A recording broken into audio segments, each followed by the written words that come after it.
Hi, I'm Robin Jones, looking at the biblical context of writing silencing women.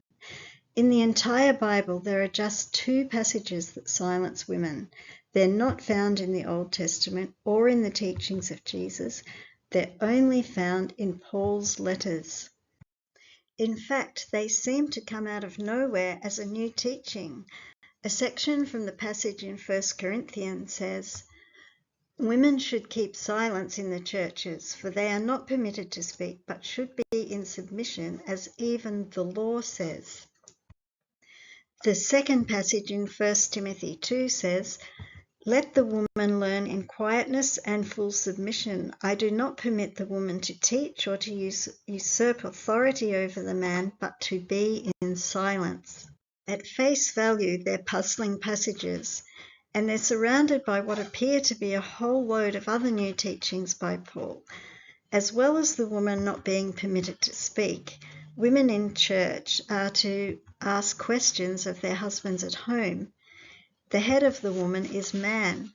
Women are saved through childbearing, and woman is the glory of man. Jesus didn't teach any of these things. So let's take a closer look and search out the context of what Paul is saying. Let's start with the Corinthians passage. Chapter 7 sets the scene. Paul said, "Now for the matters you wrote about."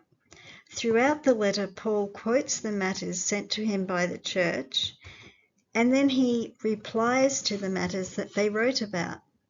We're not just reading the words of Paul, but the words from the church that he's referring to, the matters they wrote about. Let's put together a picture of the background to this letter. Chapter 16 tells us that Paul was writing from Ephesus. It also tells us that 3 friends had come from Corinth to visit Paul. "I'm glad of the coming of Stephanas and Fortunatus and Achaicus. They were messengers from the church." Chapter 1 tells us it was those of Chloe who'd told him or declared to him the divisions within the church, meaning face to face rather than something written. So it's logical that they were the ones who took the letter to Paul, and obviously while they were there, they told Paul verbally about their own concerns. So Paul's dealing with a whole lot of issues, both verbal and written. Throughout 1 Corinthians, there are 3 lots of voices: the writers from the church at Corinth, Paul's reply to what they wrote, and Paul's response to the verbal concerns of the messengers who took the letter and delivered it to Paul. No wonder many sections of 1 Corinthians are about as clear as mud until you understand who is saying what. They're not all the words of Paul. Sometimes he's quoting or referring to the issues within the church, and Paul expected the recipients of his letter to know what he was talking about when he quoted their own words back to them. He didn't realize that we would be trying to understand the context 2,000 years later. Let's look at an example of the issues that Paul is responding to: the strange reference to speaking in tongues and the debate whether they're a sign for unbelievers or believers. It's a confusing passage in the very chapter that silences women. So first we read, "In the law it is written, with other tongues and through the lips of foreigners I will speak to this people." So tongues then are a sign not for believers, but for unbelievers. So I think we can assume it's the church saying that tongues are for unbelievers, and then Paul replies and says, "But if the whole church comes together and everyone speaks in tongues, and if unbelievers come in, won't they say you're out of your mind?" So we have 2 completely opposite views within 3 verses. Obviously, one is a church view and the other one is Paul's view. And this is a typical example of how 1 Corinthians is written. Paul quotes the matter that they wrote about and then he responds with his own reply. Some translators have started to add quotation marks in 1 Corinthians, and it dramatically changes the meaning. This is an example in chapter 7 from the NIV with quotation marks. Now for the matters you wrote about, quotation, it is good for a man not to have sexual relations with a woman, end quote. But since sexual immorality is occurring, each man should have sexual relations with his own wife. Now I'll read without quotation marks. Now concerning the matters you wrote about, it's good for a man not to have sexual relations with a woman, but since sexual immorality is occurring, each man should have sexual relations with his own wife. See the difference. Without the quotation marks, it seems as if Paul is saying it's good for men not to have sexual relations with women. But with quotation marks, it's the church making that statement. And I can't stress enough that this makes a dramatic difference when we try to untangle the difficult passages in chapter 11 and chapter 14. All the seeming contradictions are wiped away by adding quotation marks and realizing which parts are Paul's and which parts are the matters the church has written about. In the same chapter as the speaking in tongues passage, the church is obviously trying to silence women who are prophesying. It's a continuation of the speaking in tongues problem. Let's read it. As in all the churches of the saints, the women should keep silence in the churches, for they are not permitted to speak, but should be in submission, as even the law says. If there's anything they desire to know, let them ask their husbands at home, for it is shameful for a woman to speak in church. If translators added quotation marks in the correct places, then 1 Corinthians would be transformed from a jumbled mess to clearly showing two sides of an argument. So this would be the church view. And they refer to the law as even the law says. They weren't referring to the law of Moses here. It didn't silence women. It was a Roman law that silenced women.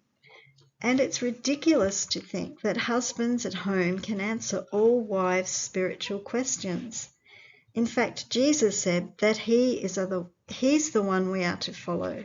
Women are to go to Christ for their spirituality, not their husbands who might be foolish, such as Nabal, or dishonest, such as Ananias. When we take at face value this passage, it contradicts the teachings of Jesus. It's obviously what the church wants to impose, not Paul. Let's see his response. This is Paul's reply. What? Did the word of God originate with you, or are you the only ones it has reached? If anyone thinks they're a prophet or otherwise gifted by the Spirit, let them acknowledge, meaning perceive, that what I'm writing to you is the Lord's command. In other words, what Jesus taught. And if anyone ignores this, they themselves should be ignored. Therefore, my brothers and sisters, zealously prophesy and do not forbid speaking in tongues.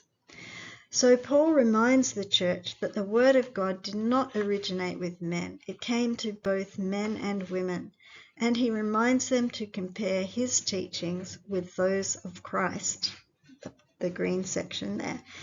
He concludes the chapter by encouraging all to prophesy. So, my brothers and sisters, as the NIV correctly translates this from the context, be eager to prophesy and do not forbid speaking in tongues.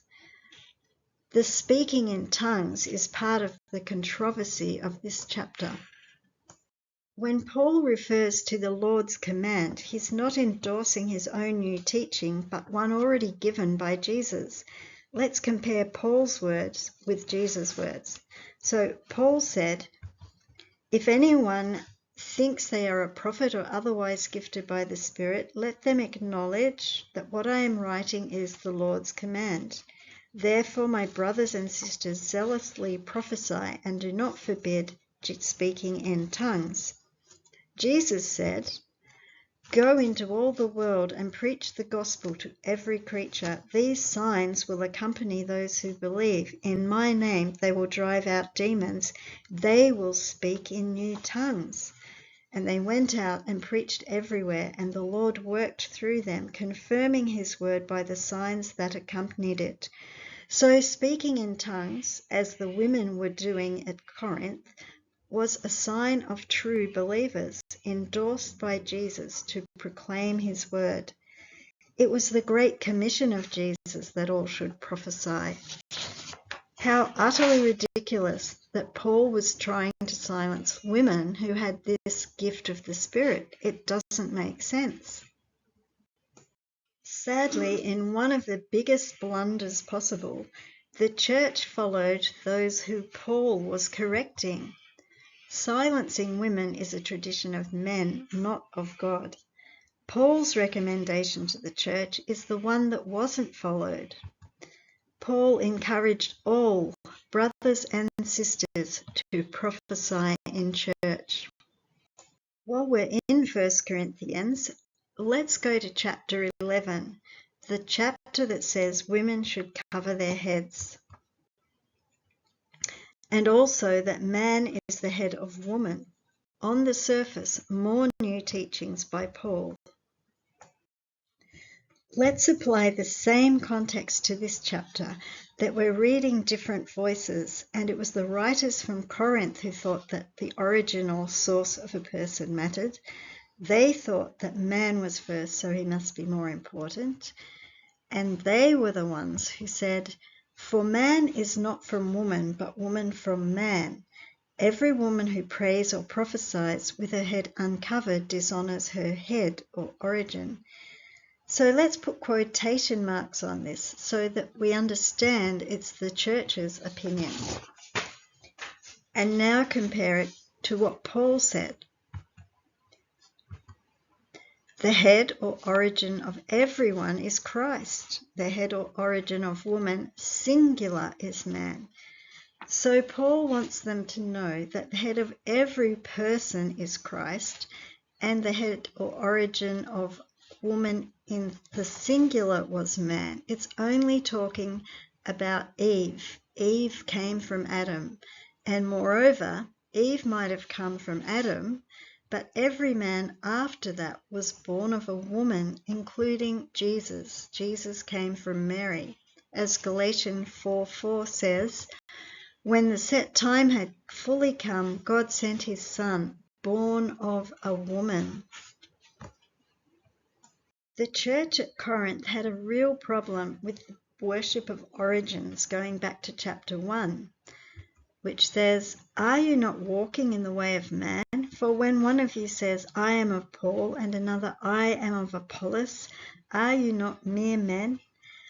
It doesn't take much insight to see that those of Chloe were at the bottom of the pecking order among these big names.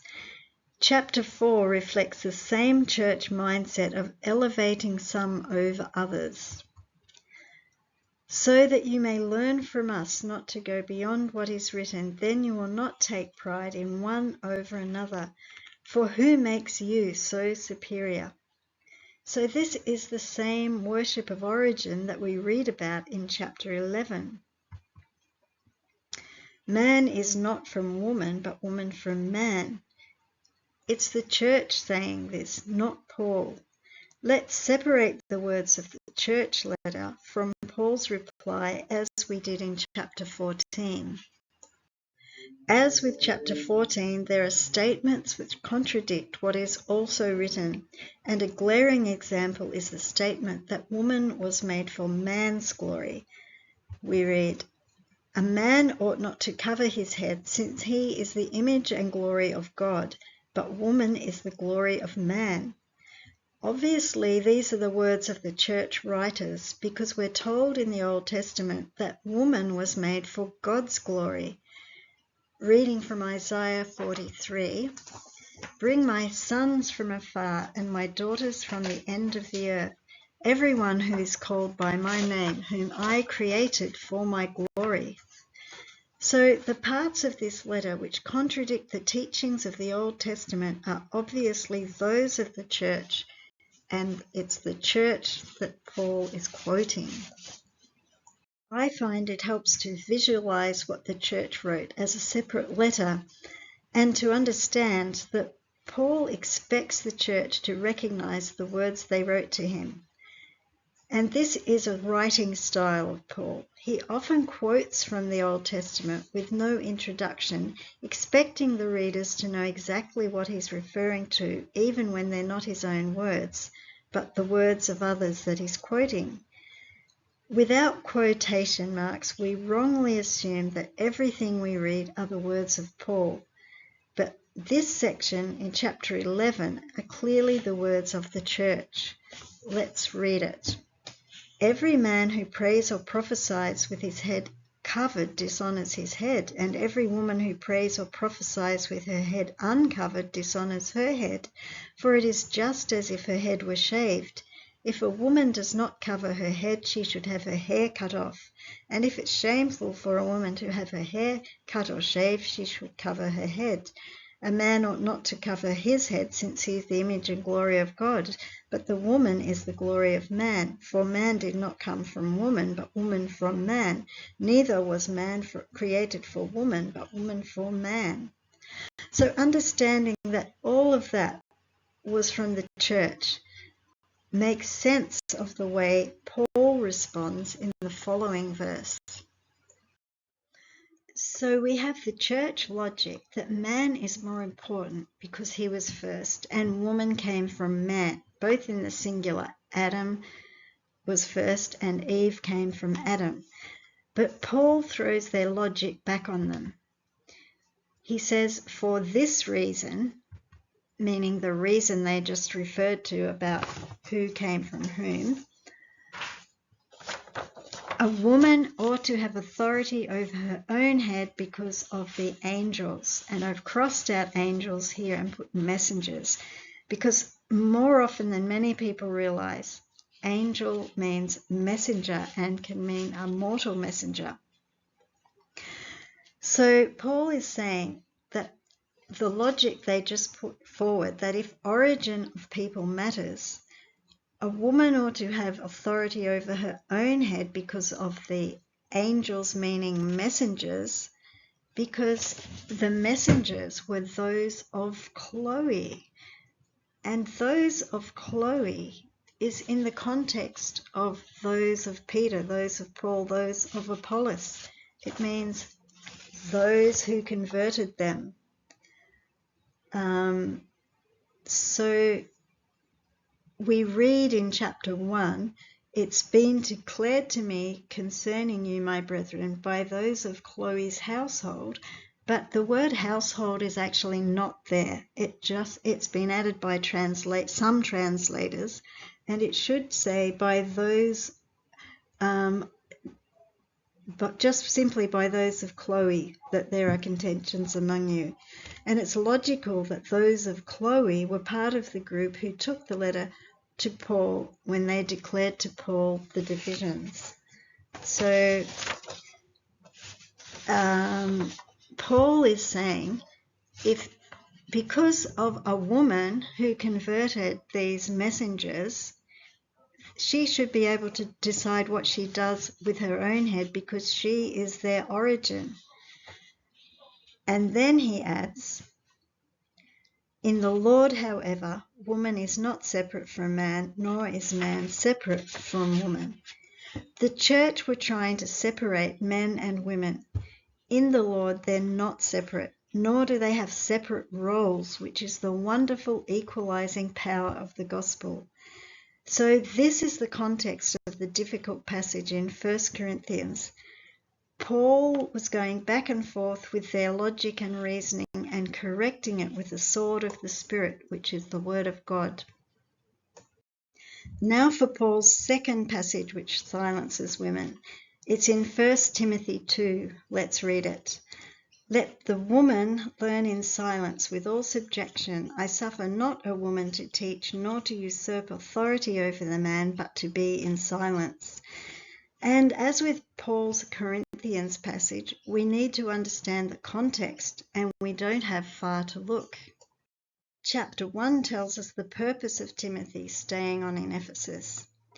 Stay there in Ephesus so that you may command certain people not to teach false doctrines any longer, or to devote themselves to myths and endless genealogies. So the purpose was specific. Stop wrong teachings from spreading and command certain people not to teach. And in the next chapter, we begin to see who those certain people are. His message is directed at a woman, or perhaps a group of women. He didn't allow a woman with wrong doctrine who was still following myths to teach others those wrong doctrines. Let's keep reading. Paul says, "For Adam was formed first, then Eve, and Adam was not deceived, but the woman being deceived was in the transgression. And women will be saved in childbearing if they continue in faith and charity and holiness with sobriety." So Paul's apparent reason for silencing women is that Adam was formed first, but Eve was second, as if Adam was more important for being first. This is a very odd reason for silencing women, when Jesus opposed hierarchy among his disciples and said in John 1 and 3 that a true disciple is born again. Therefore, natural birth order, whether male or female, is of no consequence. When the teachings of others don't line up with the teachings of Jesus, we have to question why, and we begin by thinking about the points that Paul is making.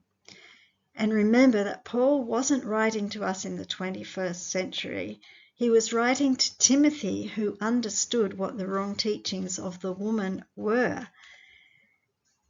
Paul never intended this letter to fall into our hands 2,000 years later, or he would have explained the context properly. As it is, we have to figure it out, and it's fairly obvious. Paul points out that Adam was formed first, that Eve was in the transgression, and that women will be saved throughout childbearing. So these are in response to what the woman was saying. Paul said that Adam was formed first because the woman was teaching. Eve was formed first. Paul said the woman was in the transgression because the woman was teaching. Eve was not in the transgression. Paul said that women will be saved throughout childbearing because the woman was saying that having children hinders salvation. These teachings of the woman line up with the Gnostic myths that sprang up in the 1st century. Irenaeus, writing around 180 CE, wrote a lot about the teachings of those he actually called Gnostics. He said, "A multitude of Gnostics have sprung up and have been manifested like mushrooms growing out of the ground." So Gnostic teachings were everywhere at the time of Irenaeus. They sprouted up and flourished like mushrooms. And Irenaeus links their origin back to the time of Paul. He said, "All those who in any way corrupt the truth and injuriously affect the preaching of the church are the disciples and successors of Simon Magus of Samaria." And Irenaeus here is referring to Simon the magician of Acts 8, verse 9. You can find the quotes of Irenaeus at that red link on the screen. And you can read there references to Gnostic beliefs like this one, which teaches that Eve, who also goes under the name of Zoe, was first, and she was the enlightener of men. Let's read one. "Moreover, he styled life," this is the description of Zoe or Eve, the light of men, because they are enlightened by her, that is, formed and made manifest. Since therefore Zoe or Eve manifested and begat both Anthropos, that's the first human being, and Ecclesia, she is termed their light. The reference to this quote is also there at the bottom on the screen. So we can see that Gnostic teachings, which Irenaeus said were present at the time of Paul, taught that Eve was first and the enlightener of men. Gnostic text from around the 3rd century backs up the same teaching. Here Eve is called the daughter of Sophia or wisdom, who was in the beginning with God. Let's read it. Sophia sent Zoe, her daughter who is called Eve, as an instructor in order that she might raise up Adam, in whom there is no spiritual soul. She exclaimed, Adam, rise up, live on the earth. This writing is from On the Origin of the World. Irenaeus also referred to the shocking Gnostic teaching that having children is evil. He said in Against Heresies, Book 1, they declare also that marriage and generation, meaning the act of reproducing by having children, are from Satan. So surely this is the context of Paul's comment that women will be saved throughout childbearing, because the woman was teaching, don't have children. Gnostics taught that marriage and children hinder salvation because they produce vile flesh, and we should be living in the spiritual realm, not the fleshly realm. So if we turn a couple of pages to 1 Timothy 4, Paul gives a warning of those who forbid marriage. It's in the same theme continued.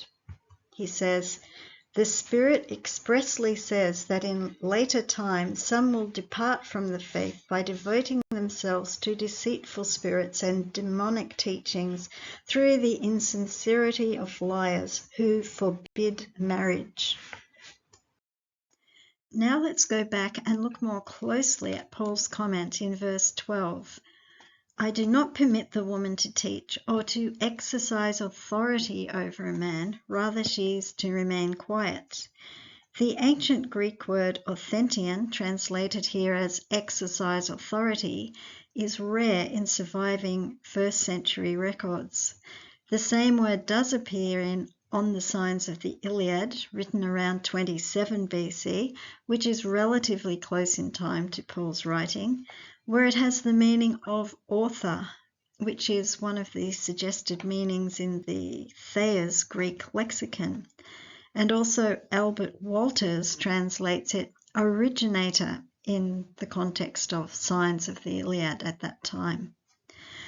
So when 1 Timothy 2:12 is translated using the word author or originator instead of authority, it fits the context of the surrounding verses, where the woman was teaching that woman was the originator of man, that Eve was first. And the context itself can help clear up the meaning of ancient obscure words. So let's reread it using originator. I do not allow the woman to teach as the originator of man, but to be in quietness. For Adam was formed first, then Eve. And Adam was not deceived, but the woman being deceived was in the transgression. So understanding that Paul is correcting the wrong teaching of the woman totally transforms what's being said here.